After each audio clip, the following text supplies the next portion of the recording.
Lucy left. The day she walked away, our license finally came through. Sony stayed, quiet, steady, holding the daily grind. And then came Devendra. Devendra was complicated, Nepali by birth. But when he introduced himself, he always said Indian. Maybe it was easier. Maybe Nepal didn't open doors the way India did. His uncle was a mayor back home. Not rich by Gulf standards, but rich enough to send him to college in India. Rich enough to wire him money for a down payment on a small apartment in Dubai. By the time I met him, he'd already crossed 2 borders, 2 classes, 2 lives. 7 years at Sony, a floor supervisor, knew every promoter's birthday, every manager's coffee order, every discount calendar. But take him out of that building, he was lost. I thought that was sales. I was wrong. At home, his wife had just arrived, a newborn in her arms. They were building a life, small, stable, anchored by that apartment in Dubai. Later, he'd open a restaurant. A small boss, but a boss nonetheless. We started 7 days of street training. Devendra, Coco, me. Coco, Hong Kong-born, Swiss passport, hotel sales by day, water pipe addict by night. Her boyfriend, Ahmed, Syrian, worked across hotels too.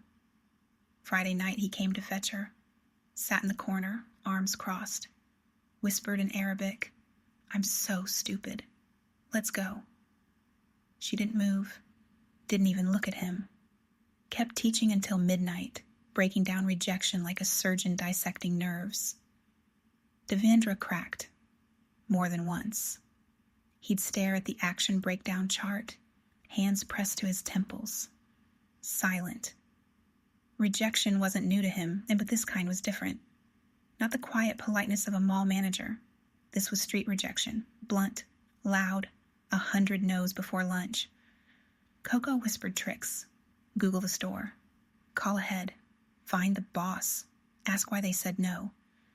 Piece by piece, he changed. Training ended. Devendra said, "Come, let me show you something." 3 markets. Alleys lined with glass counters. 3,000 stores. 30 pieces a day each. 10 dirham film, cheap, everywhere. I stood there stunned, and I thought, a Chinese trader walks into Africa, sees everyone barefoot, and thinks, if I can teach them to wear shoes, this market is endless. An American walks in, sees the same bare feet, and thinks, they're not ready. We'll come back when they learn to wear shoes. That's the difference. That night, I abandoned the mall strategy. 65 stores, barely 5% of the real market. Choosing where to start matters more than how hard you work. AndyQ, built to stay.